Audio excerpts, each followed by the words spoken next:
मथुरा से गोरखपुर पहुंचे कवि अभिराज 4 वर्षों से मुख्यमंत्री को सुनाना चाहते हैं अपनी कविता। कवि की जिज्ञासा, समर्पण और आरोपों के बीच खड़ा एक दो संवेदनशील विवाद। कवि ने बताया कि 7 जनवरी 2026 को जैसे ही उन्हें गोरखपुर महोत्सव की जानकारी मिली, वे अपनी कविता का पत्र लेकर कैबिनेट मंत्री जयवीर सिंह से स्वीकृति प्राप्त कर गोरखपुर पहुंचे। इसके बाद जब उन्होंने ये पत्र गोरखपुर विकास प्राधिकरण के उपाध्यक्ष हर्षवर्धन को सौंपा तो वहां से उन्हें कविता पाठ की अनुमति नहीं दी गई।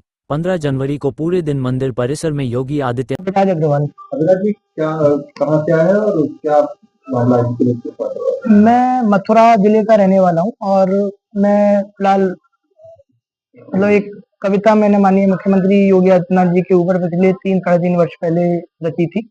वो मैं सुनाने का प्रयास माननीय जी को कई बार कर चुका हूँ और कल भी मैं माननीय जी से कल मंदिर में मिला था, तो समय का अभाव है, मैं समझ सकता हूँ उस बात को। पर मेरी भी जिज्ञासा है कि अगर एक बार वो सुन लें उस कविता को, तो मुझे लगता है एक बहुत अच्छा संदेश इस देश में उस कविता के माध्यम से जाएगा।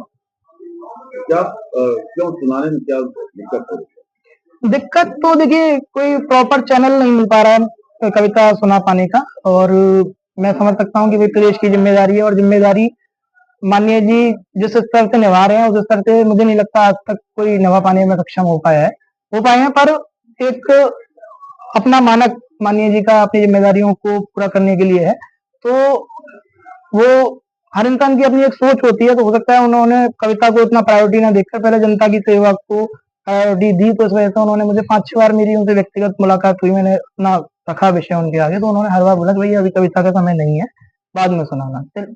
ये बात। तो हमारे वहाँ महोत्सव हुआ था, गोरखपुर महोत्सव, हाँ जिसमें हमें लगता है सारे कलाकारों को एक हाँ मौका दिया जाता जी है। क्या उसमें आप नहीं जाना चाहते? एक्चुअली मैं ये गोरखपुर महोत्सव के सूचना मिलने के बाद ही यहाँ आया था। लगभग 6 या 7 तारीख को मुझे गोरखपुर महोत्सव की सूचना एक पत्रकार बंधु द्वारा मिली थी, तो मैं तुरंत लखनऊ में माननीय जयवीर जी मंत्री जो है सांस्कृतिक मंत्रालय के, उनसे मैं मिला था। तो एक पत्र भी जो मैंने उनसे स्वीकृत करवाया था कि मैंने माननीय मुख्यमंत्री जी के ऊपर कविता रची है, तो वो पत्र लेकर मैं यहाँ आया था। माननीय जी ने उस पर मोहर भी अपनी लगाई थी, तो हर्षवर्धन जी से मैं उपाध्यक्ष जेडीएस से मिला उस पत्र को लेकर, तो उन्होंने उस तुरंत वो पत्र देखकर मना कर दिया कि मैं जो है आपकी कविता नहीं करा पाऊंगा जो है माननीय जी के आदेश पर। हाँ, तो उसके बाद में मैंने वह वीडियो जो मेरी कविता की है वो माननीय सांसद श्री रविकिशन जी को भेजी थी। मेरी बात भी 2 बार उनसे फोन पर हो चुकी उस वीडियो, माननीय सांसद श्री रविकिशन जी से। तो उस वीडियो को भेजने के बाद में 2 बार मेरी बात भी हुई थी, तो उन्होंने कहा था हम सुन लेंगे। उसको भेजने के लगभग 2 दिन बाद 11 तारीख को माननीय जी अपने सांसद जी अपने आवास पर आए थे। तो 11 तारीख को जब मेरी मुलाकात उनसे हुई तो उन्होंने कहा था कि वीडियो आपकी बहुत अच्छी है, हमने कविता सुन ली है, पर ये कविता आप व्यक्तिगत मिलकर नहीं सुना पाएंगे, मैं उनको सुना दूंगा। अब उनका क्या कहने का तात्पर्य यह स्पष्ट नहीं है कि वह वीडियो माननीय जी को सुनाना चाहते हैं उस कविता की, या फिर वो खुद बोलकर उस कविता को सुनाना चाहते हैं, क्योंकि ऐसा मुझे संदेह है। बल्कि और भी कुछ भाजपा के पदाधिकारियों ने मुझे मतलब बोला, मतलब किसी चीज का स्पष्ट प्रमाण तो नहीं है, पर संदेह मुझे ऐसा है कि वो जो है उस कविता को खुद माननीय जी को सुना दें। तो आपकी क्रेडिट वो लेंगे? नहीं, देखिए मैं इस बात पर कुछ भी नहीं कहना चाहूंगा। क्रेडिट तो देखिए तो आपकी कविता कोई दूसरा कोई सुनाएगा? हाँ, ये बात भी ठीक है, पर ऐसा मतलब देखिए खुद भाजपा के प्रदेश स्तर के पदाधिकारी, मैं नाम नहीं लेना चाहूंगा, ने ये बात कही जो है मुझसे जो है, तो फिर मुझे भी कहीं ना कहीं दिमाग में क्वेश्चन मार्क आया कि भाई ये क्या हो भी सकता है, होना कोई बहुत बड़ी बात नहीं है। हाँ, पर मैं अपने स्तर से प्रयास कर रहा हूँ। मैंने अभी सांसद जी को भी पुनः कई बार फोन करके स्पष्ट करने की कोशिश की कि आखिर माननीय सांसद जी का क्या विचार है इसमें, वो मेरी कुछ मदद कर पाएंगे या नहीं। तो उन्होंने अभी फिलहाल फोन नहीं उठाया है, हो सकता है व्यस्तता रही हो किसी कारण से। पर कल मैं माननीय मुख्यमंत्री जी से मिला भी था मंदिर में, तो माननीय जी के समक्ष मैंने रखा भी था अपना संदर्भ जो है, पर व्यस्तता थी कल तो बहुत ही ज्यादा, तो इस वजह से अभी फिलहाल उन्होंने फिर से कविता ना सुनने के लिए, मतलब कविता आगे सुनने के लिए मुझे बोला। तो क्या चाहते हैं आप प्रेस वार्ता? देखिए प्रेस वार्ता का मुख्य कारण यही है कि देखिए मैं माननीय मुख्यमंत्री योगी आदित्यनाथ जी को अपना गुरु मानता हूँ। उनके लिए मेरे अंदर जो भाव है वो भाव ही कारण बने उस कविता के लिखने में जो है, क्योंकि वो कविता नहीं अपने आप में एक गुरु की स्तुति है जो है, वो मैंने अपने गुरु मानकर उनको जो है उनकी पूरी व्याख्या जो भी उन्होंने अपने 2017 से सत्ता में आने के बाद में सरकार में जो भी उन्होंने दुर्लभ कार्य जो आज तक कोई सरकारें नहीं कर पाई, वो मैंने कविता में पंक्तियों के माध्यम से लोगों तक निरंतर 3 साढ़े 3 वर्षों में उनकी जनसभाओं में, उपचुनावों में पहुंचाने का कार्य किया है। और अगर वह एक बार उस कविता को सुन लें, अगर मुझसे उसकी 2-4 पंक्तियां भी मुझसे सुन लें, तो मुझे लगता है कि मेरे लिए बहुत बड़ी सौभाग्य की बात तय होगी।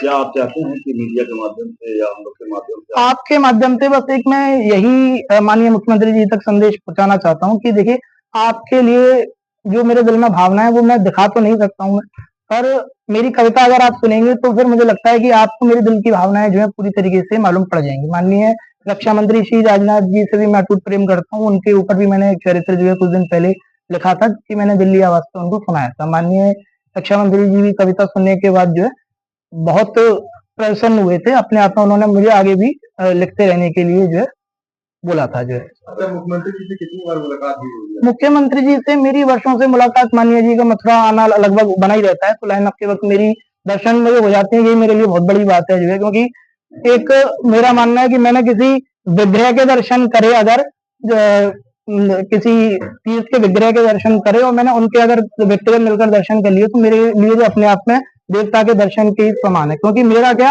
पूरे देश की जनता का मानना है कि माननीय मुख्यमंत्री जैसा मुख्यमंत्री द्वारा इस देश में आ पाना बहुत ही दुर्लभ विषय है जो है। क्योंकि केवल आप उनके वस्त्रों पर ना जाइए, क्योंकि भगवा तो केवल वस्त्र नहीं है ना, भगवा केवल वस्त्र नहीं है, परमपिता की इच्छा है।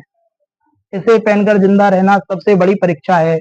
भगवा पहना प्रभु राम ने मर्यादा से बड़े हुए, भगवा डाले महावीर दुष्टों के सन्मुख खड़े हुए, भगवा वाना पहने जब एक योद्धा रणभूमि में आ जाता है, दुष्टों पर काल समान बरसता है, उसको खा जाता है।